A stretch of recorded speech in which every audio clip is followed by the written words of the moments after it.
love, y'all. Hey, love, love, love, love, love, love, love, these love, love, love, love, love, love, love, these love. Lot of love, big love. Love, love, love, love, love, love, love, what? These love, love, love, love, love, love, love, hey, these love. Choose love, y'all. Love, love, love, love, love, love, love, these love, love, love, love, love, love, love, lot of love from above. I love you. I love you too.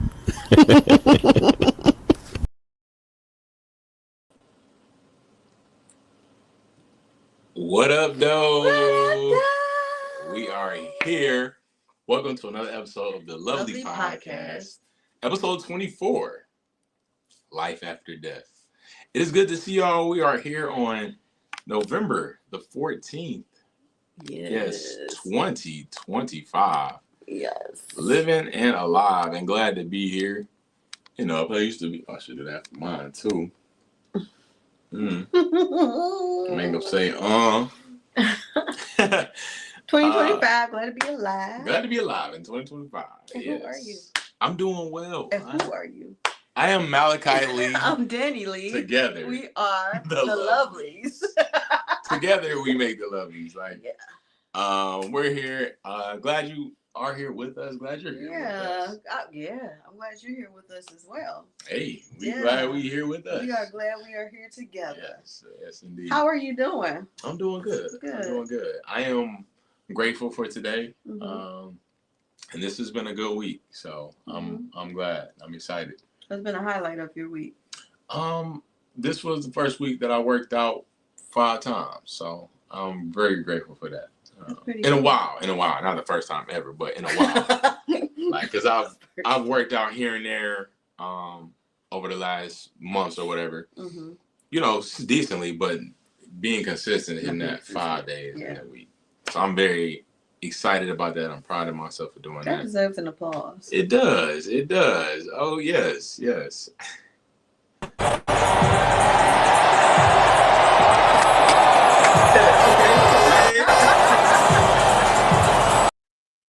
Yes. Yeah. Clap. Look at you. Yes. She's so cool. Thank you. She's creative, man. That was good. That was her idea. She's like, we should do this when somebody new people watching it or whatever. We got 24 people watching now. Oh so, wow, that is so cool. That is super cool. So we are here and I'm glad to be here. So yes, make sure y'all like, subscribe. Yes, share. Like and subscribe. Yes. This is episode 24. Let's put this up. Bam. Life after death, living through grief. That's what we're talking about today. We all, majority of us, everybody experience some level of grief and losing someone. So we're going to talk about it today. Yeah. But before we get to that, how are you? I am good. Good. Yeah. It was rough, but today. What was rough? What we're about to talk about. Okay. I deal with grief. It's actually called prolonged grief, and we'll get into that. Prolonged when grief. you grieve in more than 12 months. Like 12 months is probably like when you're supposed to be like, not saying there's a time limit, but psychologically, you know, we'll talk about that. Gotcha. But I was struggling for a good 5 days, but I was also on my menstrual as well. Okay. And that can create some extra stuff. Additional issues. Yeah, I was really missing my brother. But the past 2 days coming off, I worked out yesterday. I actually walked over a mile, even though my phone didn't say that. I came home. I did some yoga with Carisha. If y'all want that information, y'all should holler at us because she's a great yoga instructor. Yeah. And I did all of that in one day, and that reminds me of how I used to be when I was fit. Yes. So it felt good really to just work out all day. And then today we did a workout. It was like a 20-minute workout on YouTube, and that was fun. And then we did our own little miniature, you know, self-workouts by ourselves or whatever.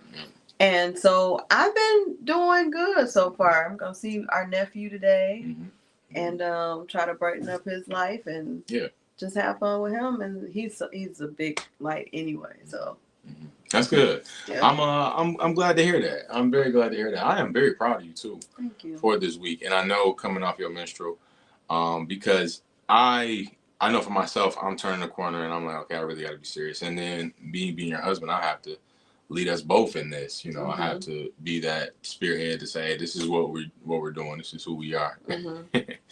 And you know, so because I'm holding myself accountable too, like for the things that I haven't done. You know, so seeing you take initiative, and I'm like, okay, I'll give her the minstrel to not do anything. But then it was the day you went out and walked. I was monitoring this. I was gonna say something like, and you know how that makes me even worse. I do. That's why I was taking my time to see. But it's like, because it was early on in the day, and you was taking initiative, and I said, I'm not gonna say it from the jump. I'm gonna give her time to make a decision if she, you know, wants to. Like before I say anything, and that's what you did. I didn't say anything. You were on it. You were getting. I saw you getting dressed. I saw you putting your clothes on. And I'm like, wow, okay. You know, and you were gonna walk on the treadmill, but I was doing a self tape, and you was like, oh, well, how you gonna do that? I was like, well, I was just gonna. You're like, well, I it ain't cold. I'll go outside. I'm like, okay. You know, but I knew for myself I want to get these tapes done, and I just felt like it was for you. Like, and I'm extremely proud. Like that deserves.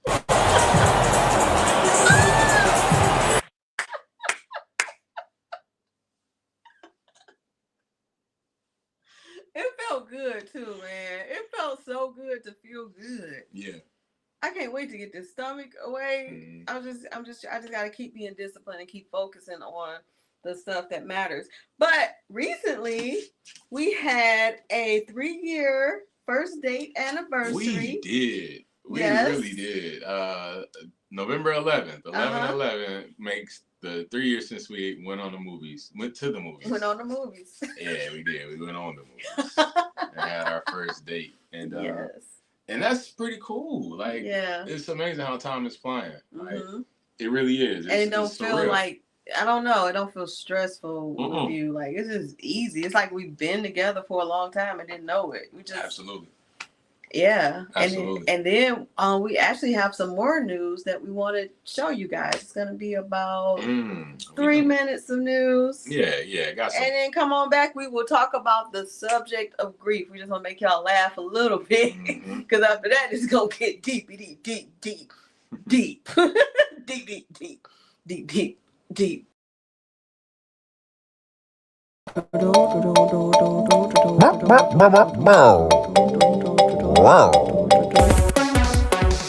Welcome back to the LuvLee News.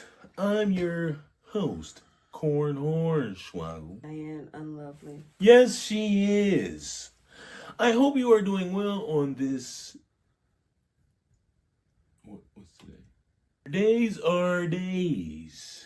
You can have 1,000,000 days or 2,000,000 days. Right.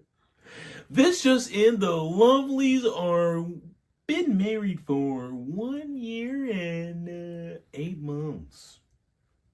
That's a long time. It is. I haven't even been in a relationship for a whole day.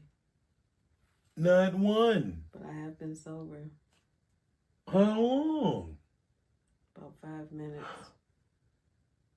That's nothing to cheer about. If you have a drinking problem, call 1-800.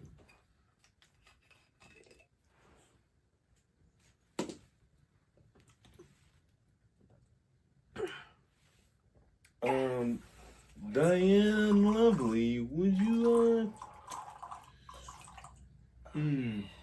measuring cup. If you or someone you know has a drinking problem, dial 1-800-DRINKER.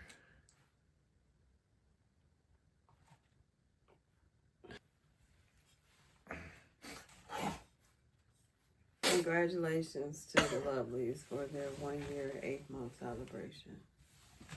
They have an anniversary every time I turn around. Didn't they have a 3-year anniversary too? Yes, it was actually 3 years since their first date on 11/11. 11/11.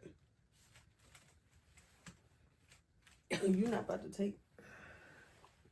Look what you made me do. This also just in, our president has had this shutdown going for 41 days. 41 days. Also, according to an email, he is a pedophile. So instead of me being afraid of white fans because I'm only 4'7", I got to be afraid of the White House.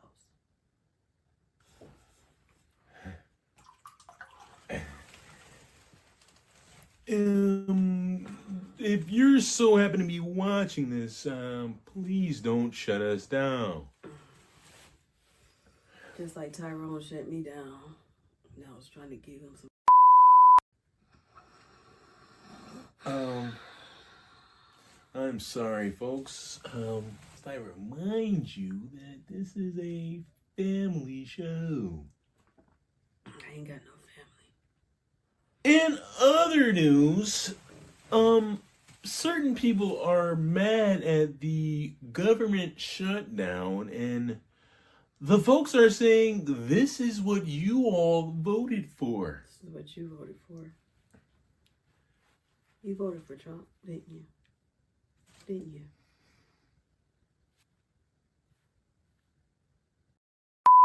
I'm out of here.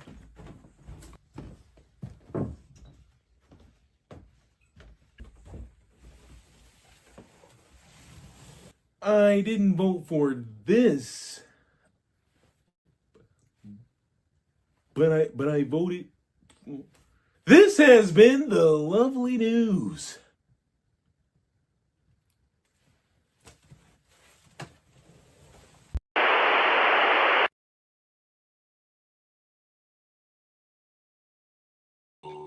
Man. That's so stupid watching that. Us watching it. Tell us what y'all think. What's up, cuz? cuz? Patricia Williams coming through. What up, though? What up, though?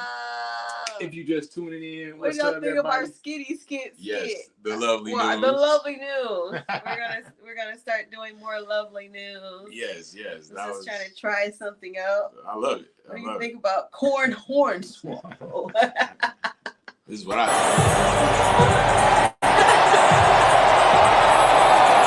I'm gonna take that button away from you. You gonna be clapping for everything. This is what I think. Yeah, clap. the LuvLee news. But this is episode 24 of the LuvLee podcast, Life After Death. Yeah. So getting that funny stuff out of the way. Not out of the way. I'm just keeping it moving though. But we have a topic that everybody has experienced some form of grief, losing someone, and this is a part of life that sometimes, and try to move forward. But that's one thing that we're guaranteed is life and death. That's the life cycle, goes on. New babies are born into your family, and people pass away from your family. That's a inevitable part of life that we cannot get around, and it doesn't change the difficulty of it and getting through it. It's one of those obstacles in life that can cause a person to be different, pause, not take care, not take accountability, not have concern for themselves or for others. And it can change a person. It really can. It can change your outlook, your perspective. Your experiences are different, and that's one thing that is the truth, is that it changes who you are, because your life was a part of this person. You were a part of that person's life, and you guys interacted and had these experiences. So losing memories, special moments, and stuff that you only know about them, and then especially if it's somebody that's your best person. Yes. It's very difficult. Number one. You're number one. It's very difficult. But we want to talk about what prolonged grief, the actual definition, the DSM definition of prolonged grief, and it's unhealthy to have prolonged grief. So the reason why we want to talk about this is because we kind of want to help ourselves and mainly help you guys navigate through it. Yep. Absolutely. So we do have a new person watching too. Yay! Late night. Hey, clappity clap. Yeah. Let's Welcome.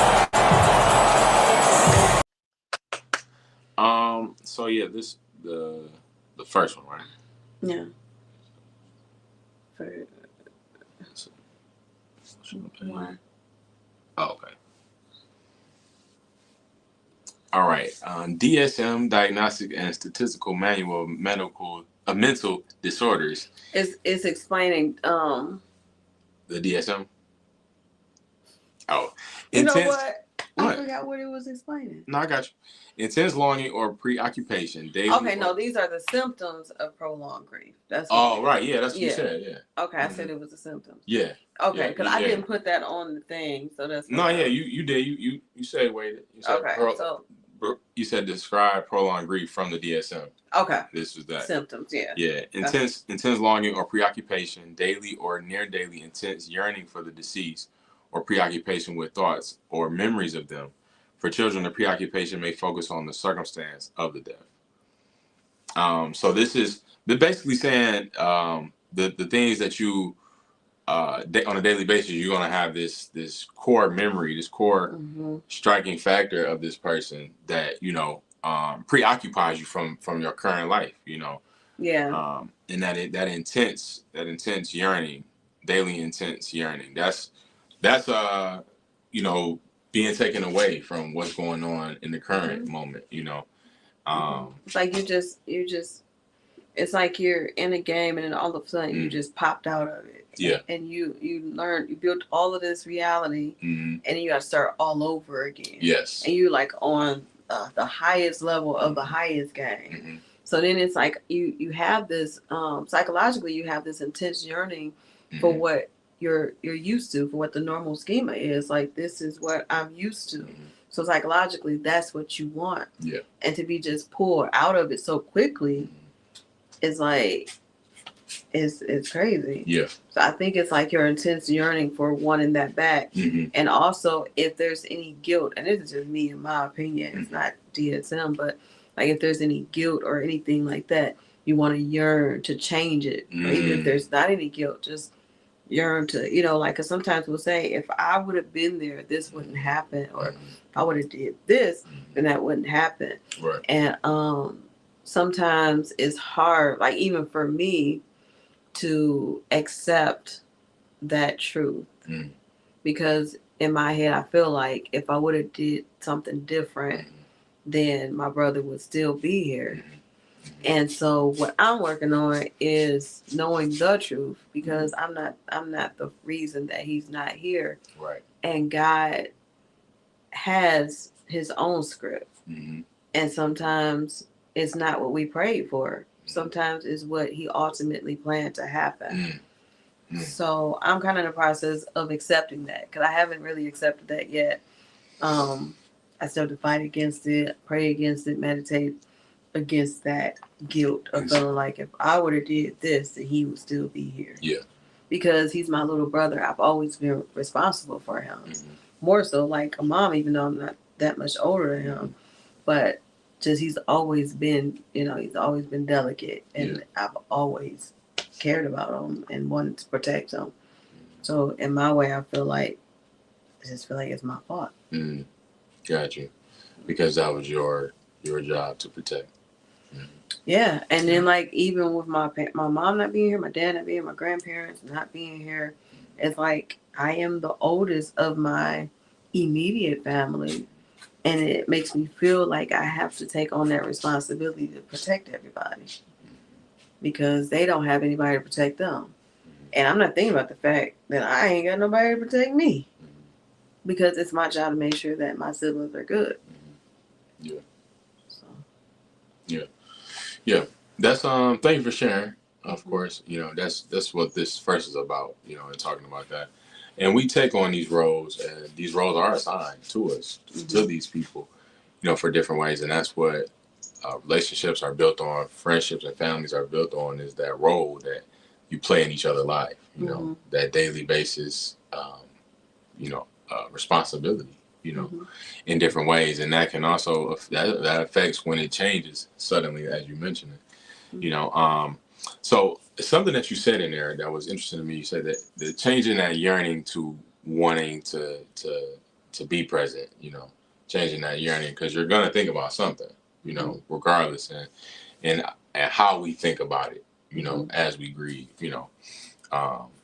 So that's the biggest part for me is, you know, you noticing that, because you're gonna have that intensity regardless. And I feel like that's how we live too as people. We live intensely, we feel, we think, you know, we respond, we experience so deeply as humans. You know, those moments impact us in our hearts and in our souls, you know, in our spirits. Yeah. You know, and then that when it gets suddenly just taken gone, away, it's like, so is it still there? Even though it happened? Yeah. Because it feels like you and that person are holding that rather than being alive, and you can be like, hey, remember when blah blah blah, or even just have that, you know, your own language and stuff. Especially if you're like the best of friends, or whatever. It's like, dang, I've lived my life with this person, and now they're just not here. Yeah, absolutely. So we're gonna go through these definitions and symptoms of prolonged. Those are prolonged grievings. Emotional pain, intense emotional pain related to the death, such as anger, bitterness, or sorrow. This is a big one here, because this, for me, this is what affects it. You know, affects the not being present for me. Is like is the you're either gonna be anger, bitter, or sorrow about it at any point. You know, and it'll change.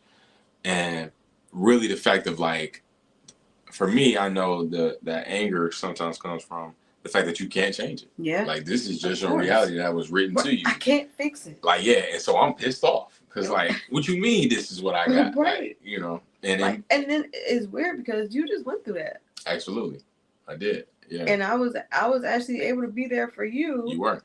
And I was just like, yeah. I'm like, he right. In my head, I'm like smiling and being strong, but I'm thinking to myself, like, he right. Can't change it. Can't. This is the one thing you cannot change. You cannot change. Like, if a whole house blew up, you can rebuild another house. You can rebuild a house. But you can't rebuild a person. You can't rebuild a life. Like, you can't. I mean, they cloning dogs and stuff now for whatever reason, but it's not the same. No, it's not. It's a different dog. It's not the same dog. It is. And that's really what it boils down to. It's like, hey, this.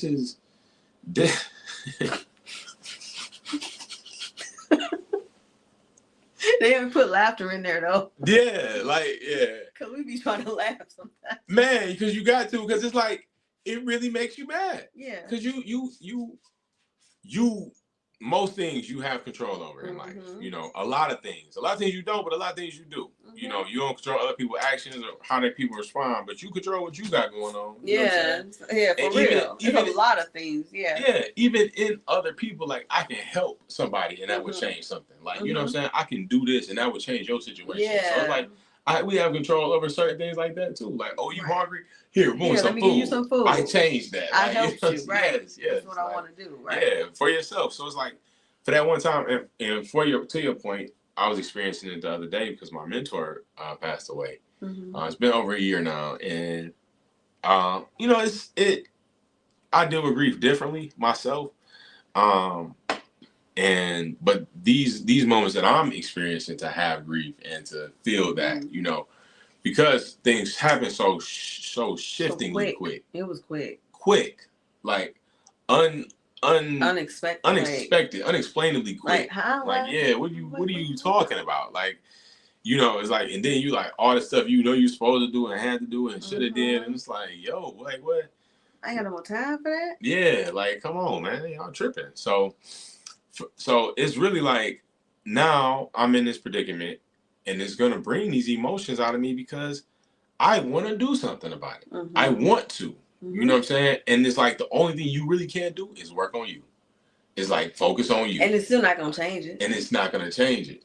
But that's all you got. But it's gonna change you. It's gonna change you. Like, you gotta be changed. Right? Yeah, like, this ain't. You gotta focus on you so that it don't change you for the worse. Because it will if you allow it.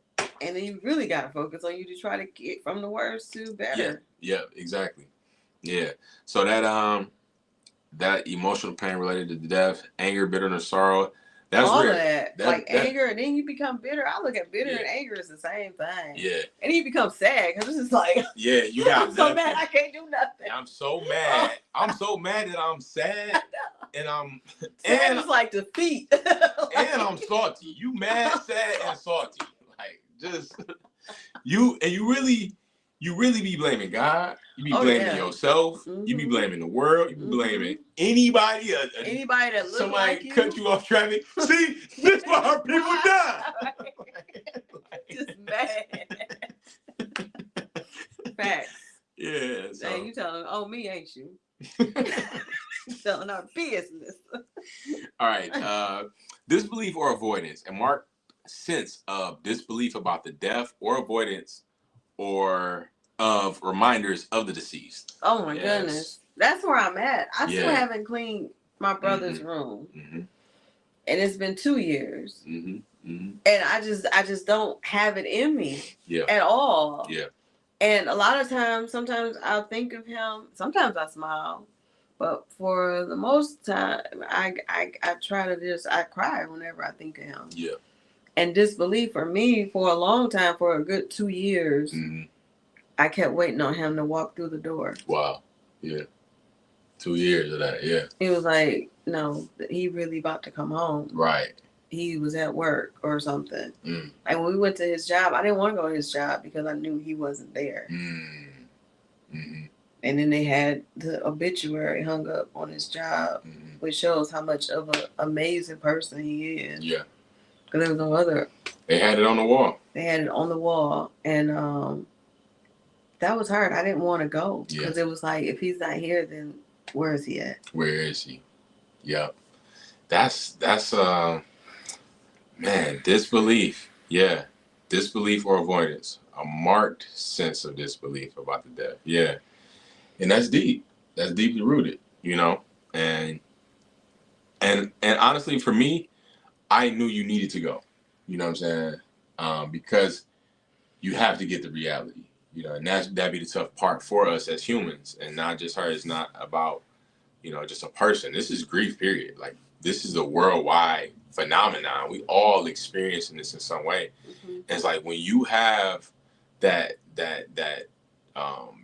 disbelief, you need the truth. You need to know the truth. You need to know what's really going on so that you can be present in your truth and in your moment and accept the things that you can't change. You know? It's hard to be present in your moment when you're constantly waiting on the person to walk through the door. Because like, even if you want like just regular life, you waiting on somebody to come over and somebody is right there talking, like, hey, blah, blah, blah. Yeah, cool. We're going to see if they hear you. Because are they pulling up? Back of your mind, you mentally over here trying to see if they coming. Over there, yep. So I'm having a present, and I'm not really focused on my present. Absolutely. I'm over here. Absolutely. Yeah.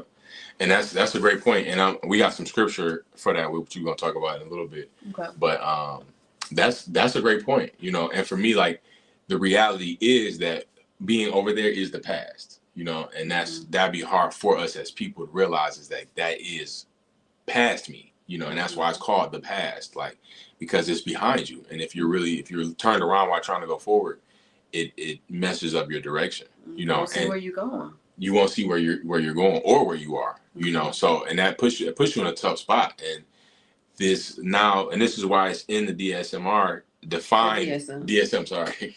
I'm trying to be sorry. I let me stop. Let me not put you. Yeah, please don't. He knows absolutely nothing about. We won. But this hurt. It shows it. You know what I'm saying? I'm learning too. I'm like, okay, the DSM.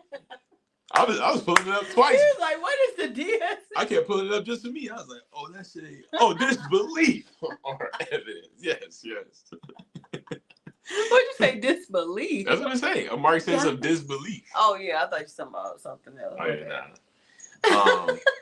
yeah, and so when you avoid, like it's talking about, when you avoid the reality, and now you're in there, that's being in that past, and that's just moving backwards. So subsequently, a lot of people go down in their lives, like their jobs. People lose jobs, lose businesses, their income declines. They can't keep up on their bills, they keep up on their hygiene. Like you fall off as a person in return, you know. And so we're gonna. We'll talk about ways to get through this, but we're bringing up the definition and everything and breaking this down. So This is really good. All right. Difficulty with identity and functioning. A sense of identity disruption. Example, feeling a part of oneself has died. Difficulty reintegrating into relationships and activities. Emotional numbness or a feeling that life is meaningless. That's all of me. Yep. That was me for two good years. For sure. I'm coming out of it. I'm not doing all of that. Yeah. But I still struggle with integrating into relationships and activities. Yep. I'd rather just be sad and introvert by myself. I am an introvert, but there's a fine line between being an introvert and just avoiding people because you get anxiety. Right. Absolutely. Like that's two different things. Yep. And so because sometimes I would not do stuff for a long time on purpose. Yep. Just because I was sad. I don't want nobody to see me sad, and I don't want to explain myself. I don't want to bring nobody down because I am a real person, and unfortunately, I don't know how to hide what's going on in my life. Sometimes I do for the most part, but if it's something serious, I'm not really good at hiding it, and I don't want to be like every time somebody see me, how you doing? I'm still sad. Like it's been 2 years, and I still feel like crap. Yeah. So I don't want to keep doing that. Every time you see somebody, how you doing? How you just mumble. They don't even want to know how you doing. Just mumble. Please say you're doing good. You don't want to know. You just nervous. Because they know, because you just told them you're not doing good so many times. Right. So they hoping that this one time you will finally say you're good. Just lie to me. Nah, it's the same, man. Get out my face. I'm always sad. I'm still. Stop being sad. Yeah. Like if you want to shake up, like stop being sad. People want to shake me up. Like stop being sad. Stop being sad. And I'm like, I can't help it. I'm trying. I'm trying. Yeah, for sure. You know, and it makes it very difficult. And now you have this become even more stressful for a person who actually is trying to come out of depression because I don't know what to do. Yeah. Like, what am I doing here? I don't know what to do because I be telling myself like, stop being sad. Like it gets on my nerves. I get tired. I get tired of myself sometimes. Like, Danny, how you doing? You know, I don't want to hear it. How you doing, girl? I don't want to hear it. Yeah. So. And that'd be a part of it too. You know, it's these are known things. That's why it's all here. Like everybody knows. Not everybody doesn't know. Everybody should know. Yeah. But that numbness and you start to feel like your life itself is meaningless. There's no reason for you to be here. There's no reason for you to push on, you know. I was on numb for a minute, and then I started taking Zoloft and Wellbutrin together for the past 30 days. Remember, I was like, this is the first time I actually feel alive. Yeah. Like, because sometimes it's just you have all that grief and depression or whatever diagnosis can create chemical imbalances, and sometimes you just need that medication to balance you out and then wean yourself off of it, you know, because I don't believe in taking it for the rest of your life. Yeah. But sometimes you just need that to boost. get you back to where you were at because the traumatic thing that happened to you, you know, took you back. Yeah. Especially if you're the type of person that's just went through something traumatic. Because before Kurt, I think I had a miscarriage or something. And so it was just like, and my grandmother passed. And so it's like you just not healing from that stuff. You finally walking along and then pop upside your head. Yeah. And then now you scrambling, you know. And it puts a person in a position where you have to now carry on somehow, some way. Now I got this insurmountable pressure on me and I can't give up on myself, but I'm still trying to figure this out in my life. I'm still trying to realize this. I'm still trying to work on this. I'm still trying to carry this. Like, nah, this is my cross, which nobody asked for their cross. Nobody asked for the situations that are handed to them, you know. And you know, we had a conversation the other day, and you was like, you know, something about deserving, and I was like, sometimes you don't get what you deserve, you know. You just get what you have, and you got to work through it. Like, and that's a very sucky reality. It is. Like, it really is. Like, Like, and no matter what situation you're thinking about, anything in your life, any area, you got something that you don't deserve, but you deserve this, but you're dealing with that. You don't have to deal with it. Yeah, and you gotta get it. You gotta get right on it. You know, like, oh, this I deserve a body like this. Are you working like this? I deserve finances like this. Are you working like this? Like, man, I remember when I was in shape, when I was doing 5 times a week. One of my coworkers, she was a little heavier. And she was like, girl, I'm about to be like you. I was like, oh, you eating healthy? She said, no. I said, oh, you working out? She said, no. I said, what are you doing? I don't know. I'm just going to be like you, girl. I said, no, you're not. Ain't messing around with them folks. Was not messing around with them folks. You're not. But here's the thing. Like you said, having that kind of responsibility, like if you've lost a lot of your family, that's a big responsibility to have, to be like, you know what, I got to keep going for everybody. Yeah. For my aunties, for my sister, for my brother, for my mom, for my dad, for my grandparents. Yeah.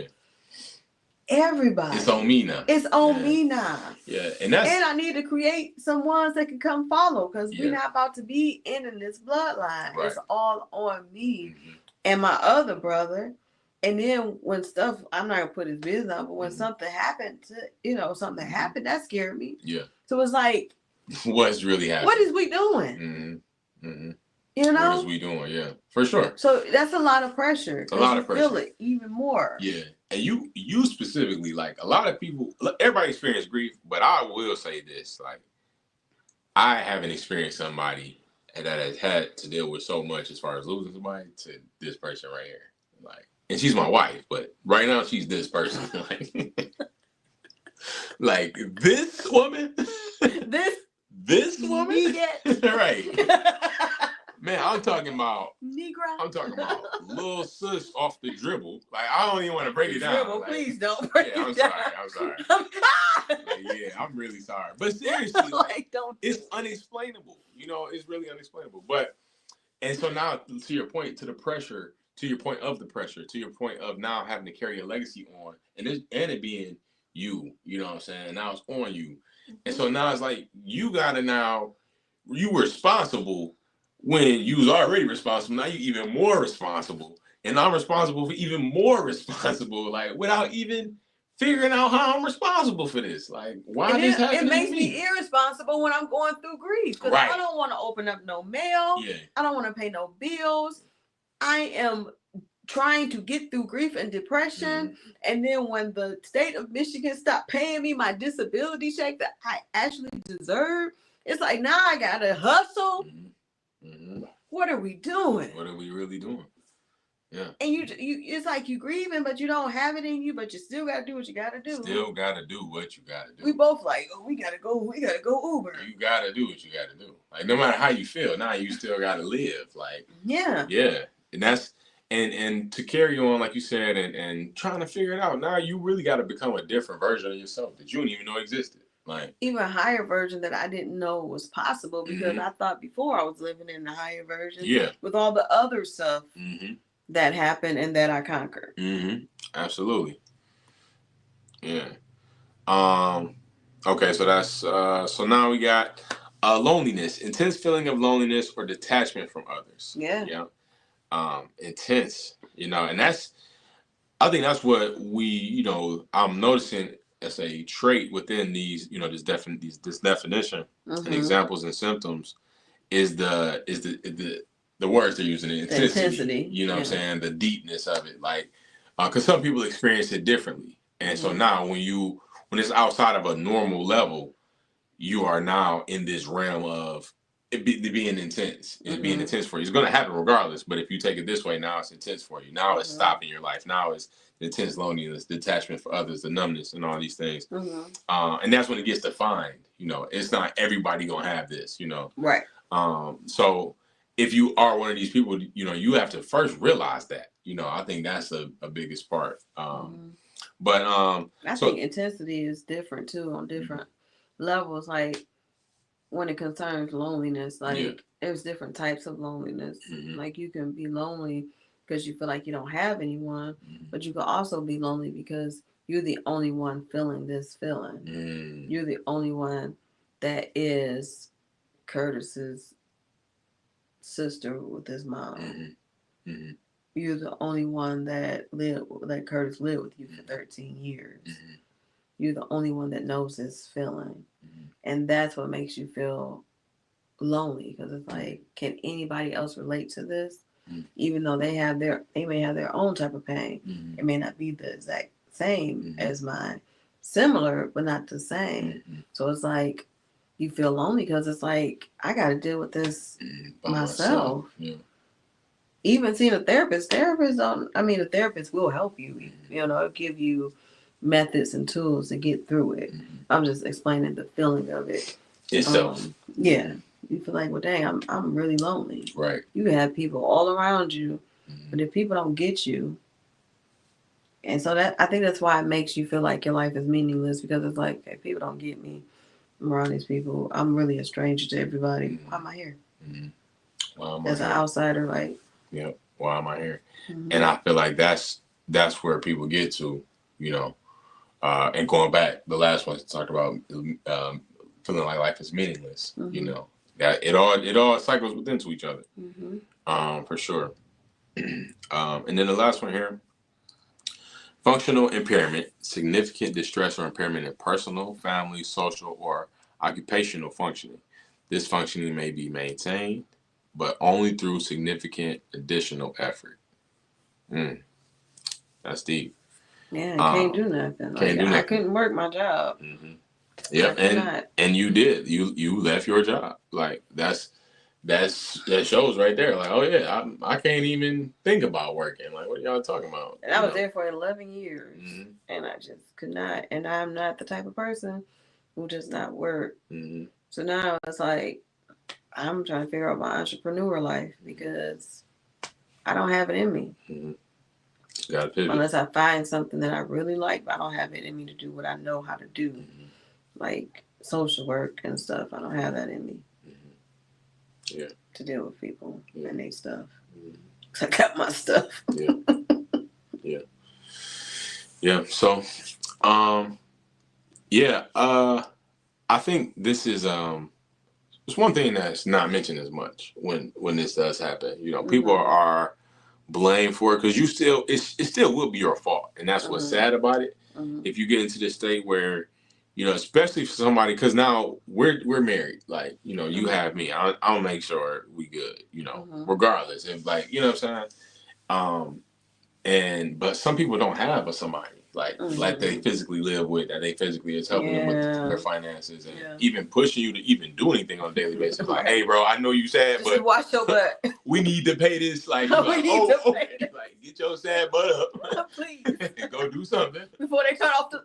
Dang. I need $100 from you today. You're like, oh, okay. Like, find $100. Right. Find $100. I don't care what you do. But it's like, so when you don't have somebody, it's extremely more difficult, because it's already going to be difficult from the jump. But like, having somebody to just help you through along the way. I don't know. I probably wouldn't be here if it wasn't for the Lord sending this man to me, because he took good care of me. Thank you. Nursed me back to health. I still got the wing that's a little but it's a lot better than it was 2 years ago. Yeah, we see the light now. Like, there was no light. None. None. I don't want to think about it. Yeah. And it's amazing how time flies, because like, it flies in the sense of, like, when you look back, the number of it. It's like, that's really been over 2 years. That's really been almost over 1,000 days, whatever. No. It's almost 360. If it's over 3 years, be 1,000 days. Anyway, I don't know. We probably both had the wrong answer together. No, it's about 700. Yeah. 2 years. But anyway. So when you experience these things, it's still, one thing I always say is, not your fault, but it is your fight. Yeah. And you didn't lose this person. You didn't choose to lose this person, but you still got to carry on. You can't allow it to take you over too much, where you do now not take care of yourself. And, we're going to talk about that soon. So before we talk about coping with grief and getting on the other side, Again, this episode 24. We're going to talk about the stages of grief. You have denial, anger, bargaining, depression, acceptance. Yeah. And it doesn't go in a certain order. Doesn't go in a certain order. It doesn't happen like it's sometimes all over the place. Yeah. So it's like you gonna have all these things: denial, the anger, the bargaining, the depression, acceptance, and whatever moment, whatever time, But it'll be great. The whole objective is to go through all of the stages. Because sometimes you don't go through all the stages, and you have to do that in order to go towards your healing. Absolutely. Like I didn't get to acceptance until recently. Like, do you feel like you're there? You say maybe I'm still working on it. Yeah, I think so. Oh, you knew what I was gonna say. You said I didn't get there till recently, so I just asked off what you said. I'm listening to you. Yeah, I just thought it was better, but when you asked me the question, I realized.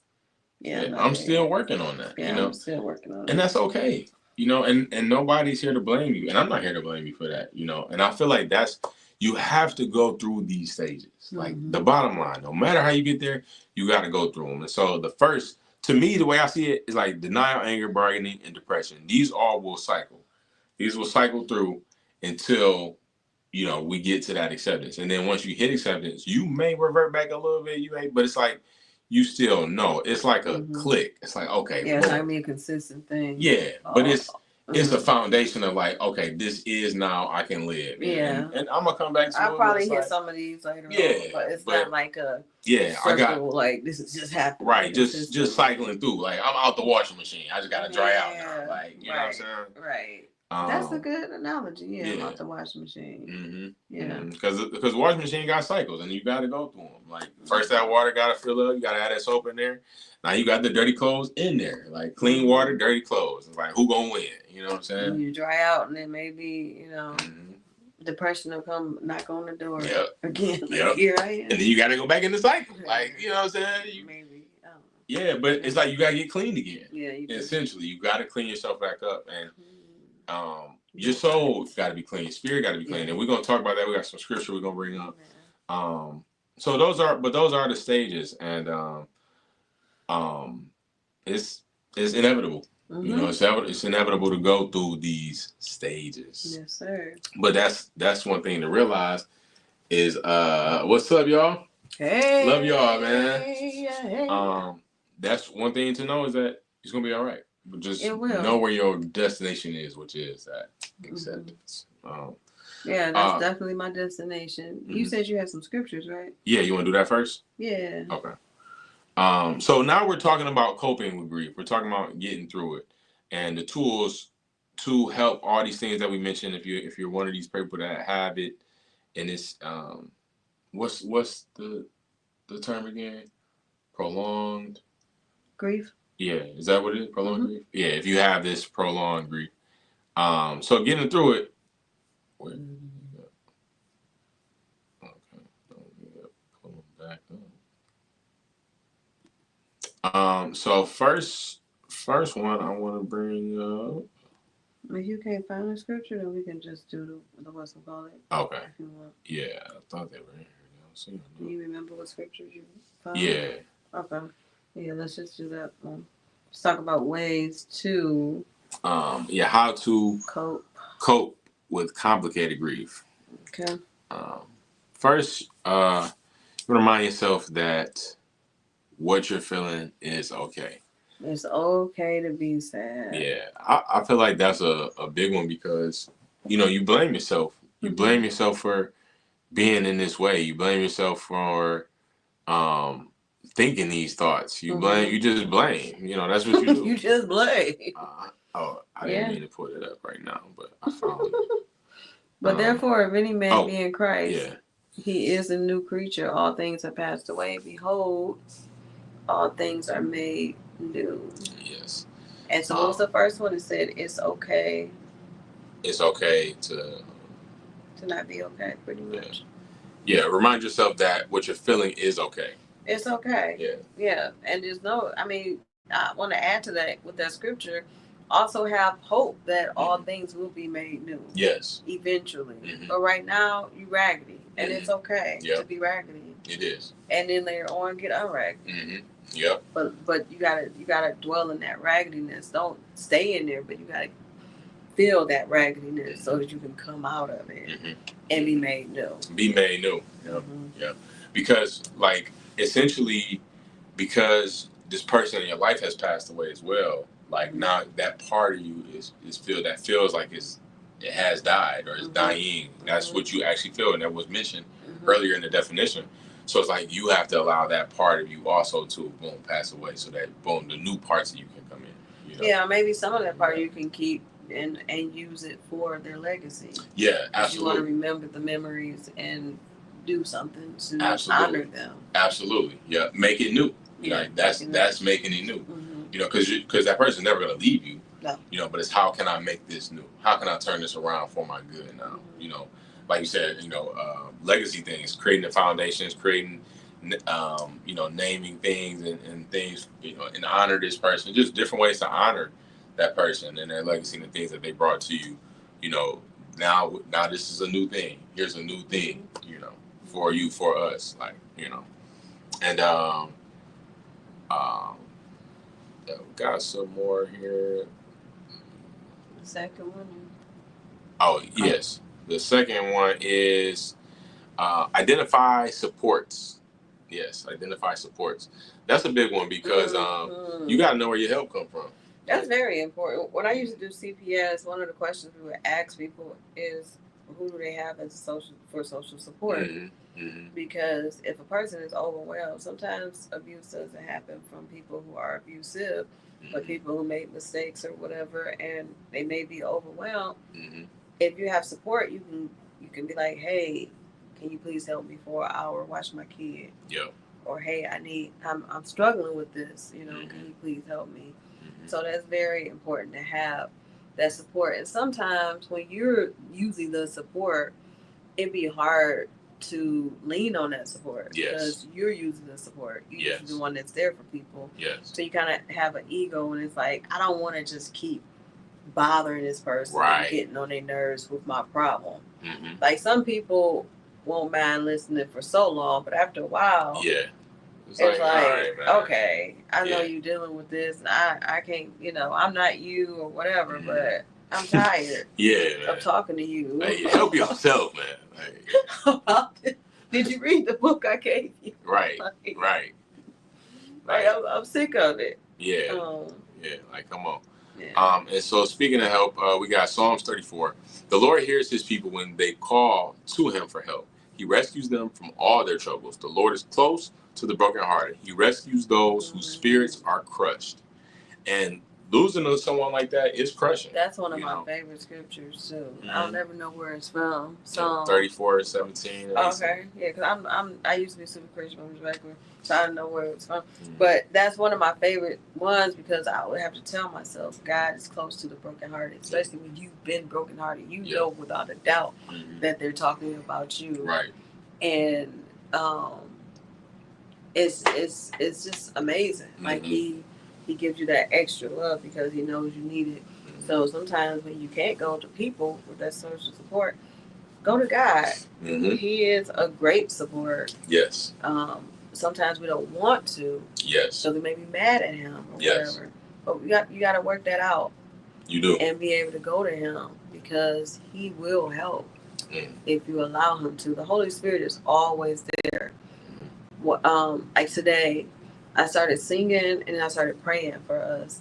And Malachi was like, whoa, who is this person? Because he never seen that before. I've seen it before. He's seen it, but he never seen me just randomly do it like that. No, it's just been a while. Oh, it's been a while. That's all. I thought you said you ain't never seen it before. I mean, it was a joke. I was jokingly saying it. But like, you've done that. That's who you are to the core. Okay. You know what I'm saying? But in our relationship, it hasn't been circumstantially because of what's happening. Because of my life. You know. And that's what we're talking about now is getting back to that life after death. Like, okay, now death has occurred. Now you have to live. Yeah. You know what I'm saying? And what is living defined by living is not just being alive. Living is being present and excelling and you know, striving towards and you know, taking full advantage. That's what being alive is about. And that's you know, the thought came to me about like you do gotta boom have that spark for yourself to live. Yeah, you got to. And this is amazing. Like God had me doing that, but the Holy Spirit was always there. Yeah. I just had to choose to listen to the Spirit. Yes. And go into praise and worship and go into praying and you know, feeling a lot better too. Like it really helped. Yeah. And yeah, so we just have to learn how to open our ear to God. Absolutely. Absolutely. That's really what it comes down to. Because you don't have enough strength. You don't have enough and try strength. To let go of that anger. Yeah, you have to. Because the whole thing, the reason why we don't really be wanting to talk to God when we're going through grief is because we're mad at him. You mad at God. Absolutely. And when you mad at somebody, you don't want to talk to them. You don't want to. Like, bro, is you the one that I'm just like, you know, you could have helped them, right? Okay. Yeah. And it's like, you know, it brings me back to the story of Job. He had this prolonged grief and he just continued to just cast his cares. Like, he's that ultimate example of, you know, he literally lost everybody in an instant, like in one batch of and news, was left with a nagging wife. Like, just curse God and die. Like, yo. But that's normal. I mean, let's stop playing. Stop acting like you would be like, oh, I would be there with Job. Like, oh, Father God, why did this happen to us? You know, you wouldn't be like that. You may be doing the same thing his wife was saying, like, hey, just give up. Yeah, you want to be a Buddha now? Yeah. Like, you want to be a ball of shot caller? Right. Absolutely. Number 3, explore new ways to cope. I like this one. I like that one because you're still gonna cope. You know, you're still gonna go through these stages, but new ways. Like, okay, what's something different I can do I haven't tried? Let me try. For the first time yesterday, I did yoga. Yeah, and it felt so good. Good, that's good. That was my first time. That was my new way of coping. Yeah, and it felt really good. I'm definitely going to sign up for the yoga classes at LA Fitness that I have not been going to.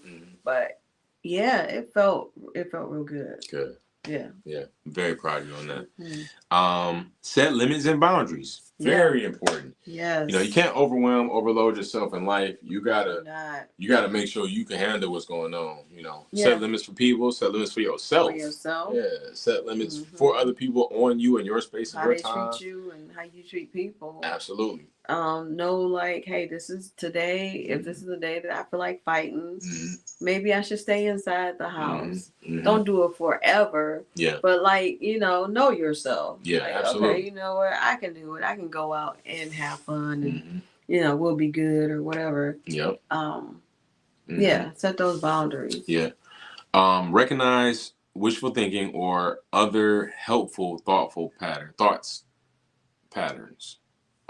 So think like feed your subconscious. Yeah, gratitude. Think about things that you want to happen. Thank you, God, for life. Yeah. Thank you for strength. Yes. Thank you for providing for my family. Yes. That we don't have to worry about eating or a house or anything like that. You got us, and we are wealthy spiritually, mentally, emotionally. We are grateful. Focus on what you're grateful for. Yeah. Feed yourself with that stuff. Try to pray, try to meditate, whatever. When you wake up and just write down, I'm grateful for this. That is a good way to do it. I should have put my book in here. Yeah. I got all kind of ways to fight trauma. That is so funny. But yeah, I think that's one of my things too, one of my tools. When you wake up in the morning, write down what you are grateful for. Because gratefulness will keep you going. Yeah.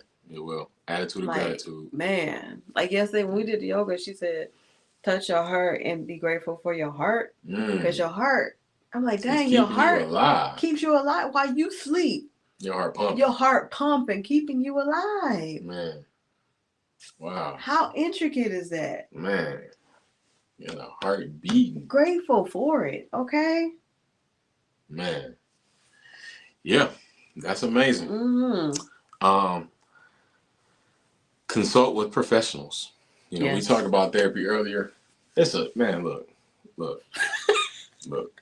It is. Come here. It is okay. You better talk to somebody if you need to talk to somebody. To go to a therapist. If you really need to talk to somebody, you better talk to somebody. Talk. Like, because let it out. Because that be the thing. Let it rip. What up, though? Amen. Thank you, Lord. Let it all the way out. Let it out, because it can destroy you if you don't let it out. It will. Let it out. It will destroy you. It will destroy you. Or it'll come out in ways that it's not supposed to come out. Yeah. Mm-hmm. And then you just hit. Yeah. Cook. So, allow yourself to cry. Allow yourself to grieve. Allow yourself to feel. Okay. You gotta. Emotion is grief is like, it's like poison. Mm-hmm. And in terms of, you're gonna feel it, but how you quickly remove as soon as you can. It's not gonna be quick all the time, but that process of continually purging, detoxing the poison out of you. Yeah, it's not gonna be a quick process. It's not gonna be a process. It's not gonna be a quick process at all. Yeah. It's gonna be a long time, and you don't know the time, and that'd be the difficult part too. But as long as you can continually, you can just give it tools. Like, right, you might have to start with your little finger first. Then you got a spoon. Now you gotta. It's like you gotta continually purge and get to deeper levels of acceptance. And yeah, and then I don't know why I got triggered when you said acceptance. That kind of triggered me. I don't know why. Yeah, because you ain't there yet, but it's okay. Yeah, I didn't need to hear that. We just talking. I'm like, we just talking this. That's all. You have to give yourself. Is that grace. Bitterness? No, just grace. Give yourself grace. And try to give other people grace. Yeah, like me. Give me grace. I need grace for sure. I need as much grace as I give her, if not more. Nah, I swear. But that you do gotta give yourself grace too, because a lot of times the guilt prolongs the grief. And don't compare your situation to other people's situation. Can't do that. You will see somebody else and be like, oh, because that's what I have done, and that's what I have done. Mm-hmm. That's what I have done, and that's what I have done. And it don't feel good, because you be like, well, they doing better. They doing real good. Yeah. They operating in life. They wash their butts. Right. Like, how they you out here walking around. Yeah. Talking to people like, yeah, how do you leave the house? Like, look at them. Yeah, like, and you be like, they must be doing really good, but everybody got their own level of good. A person could be out in the world, living their life, and not be good. Yeah, absolutely. Not be good. A person could be in the house and be good. Yeah. So it's just very important. Don't compare yourself and give yourself grace, but don't be stagnant either. Because sometimes you're like, I'm giving myself grace. Don't make that an excuse. Yeah, you got to push yourself sometimes. Yeah. Like, hey, absolutely. I haven't been out. I need to go out. I'm gonna make myself go out. Yep. And you just gotta go. You just gotta do it. Just like with working out. Don't nobody want to work out, but you gotta make yourself work out. Make yourself. Yeah. Don't even think about it. Just do it. Yeah. And to that point, another factor of life after death, you do got to move your body. You have to move your body. You have to move your body, because if you don't, you will lose it. And especially as you age and you get older, you start to lose muscle mass as you get older. And so no matter age you in, especially from our older folks, once you get to 30, 40, 50, 60, whatever the case is, you got to move. You got to be in control of what you got going on, because you will now have different problems because this grief is here. Now there's that bitterness and that unforgiveness. Is this a PSA to me? This is life. This is people. This is everybody. This is a part. This is the tool. Now, hey, if the shoe fit, put it on. So go ahead. But you will have different problems. Excuse me. you will have different problems that will arise, because now you're not taking care of yourself. And unforgiveness and bitterness cause dis-ease. They cause discomfort. They cause extra weight. They cause, bloating. Whatever the case is, it's so many factors that you can't really get out until you deal with it emotionally, mentally, and spiritually. Yeah. That manifests. Sometimes you can work out 1,000,000 times a day and you'll still be fat. Yeah, you still got. But that happened to me before. It's certain after my mom passed. Yeah. I was always small, and I started gaining some weight. I was like, what is going on? And I started working out. Nothing was happening. Yeah. I was eating healthy. Nothing was happening. And I was really young. I'm like, why? Yeah. like, what's really going on? Yeah. Yeah. Absolutely. And that, it can be daunting. So simple as walking, and then you can continue to build on that. They have workout videos. You have to do something on and push yourself, challenge yourself. get some lightweights and do some lightweight stuff online. YouTube is a great source for any level of fitness. There's no excuse. We have so much technology at our hands. And getting outside, walking down the street gives you a whole new perspective on life. Like that's one of my ways that I have always used to cope with stuff. Like if I was ever overwhelmed or something, I would go for a walk. And even going on the other side of your block, you see your house from a different point of view. Because you're like, wow, it's I'm over hard here. when it's cold now. It is, and if you can get out, because you got warm days, but just moving in the house works. Like, yeah, but sometimes you do gotta get some hot cold get air. some cold air. Like do a 1 minute walk. Some hot cold air. Yeah, put your coat on and go for a 1 minute walk. It ain't gonna hurt you. You need that shock to your body sometimes to rejuvenate you. Sometimes. Yeah. And that'd be the thing. The discipline, being a physically disciplined person will help you with that. It just helps you with life, period. But definitely with grief, because now you improve yourself and you see your will to live. It's this these people called Juice and Toy on YouTube. Yeah, we love them. Yeah. Oh my gosh, they have like 10-minute exercises. I've never seen it before, and you really be tired after 10-20 minutes. Yeah, busting a sweat for real. I thought you were gonna say something else. Yeah, let's finish this word. God blesses those who mourn, for they will be comforted. God blesses those who are humble, for they will inherit the whole earth. So that mourn part, when you mourn, God will bless you. He will. You gotta have faith in that, And it's hard to get that, and it's hard to even want the blessing, because it's like, yo, I'm like we said earlier, you the one I'm mad at, Psalms 1.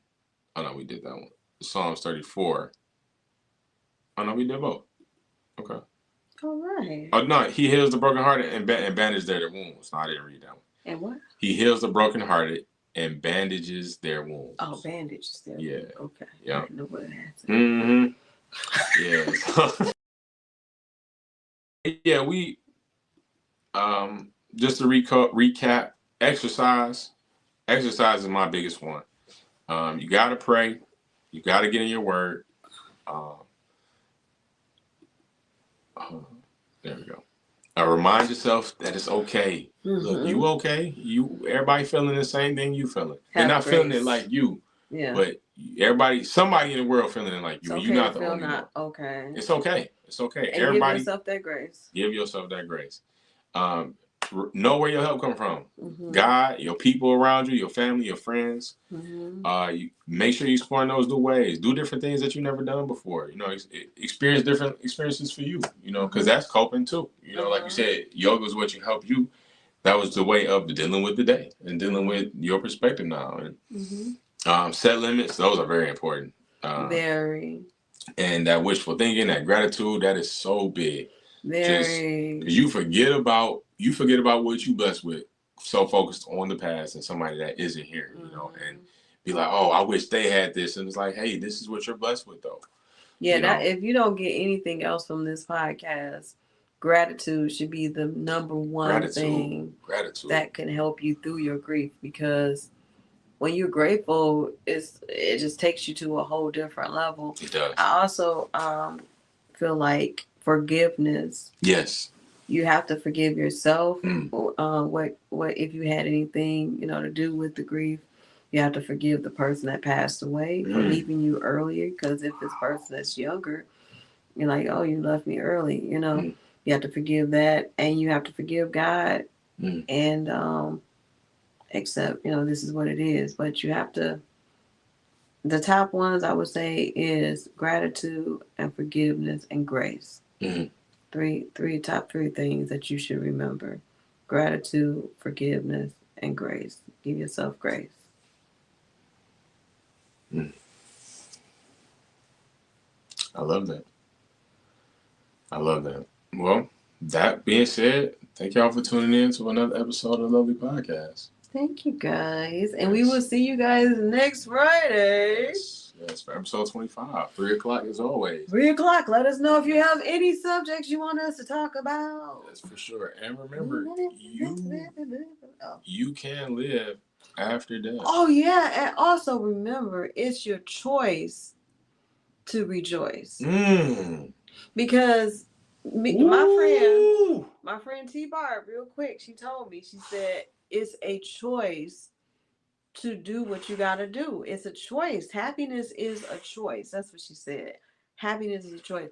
And it's hard to believe that when you're so sad, but it is a choice. And it's not an easy choice, though.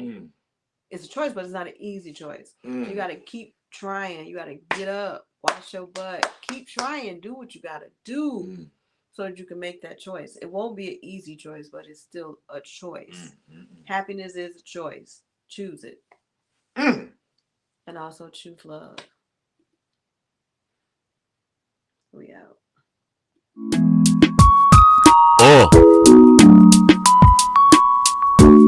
Choose love, y'all. Hey. Love, love, love, love, love, love, love, LuvLee's love, love, love, love, love, love, LuvLee's love. Lot of love. Love, big love. Love, love, love, love, love, love, LuvLee's love, love, love, love, love, LuvLee's love. Choose love, y'all. Love, love, love, love, love, love, LuvLee's love, love, love, love, love, LuvLee's love. From above. I love you. I love you too.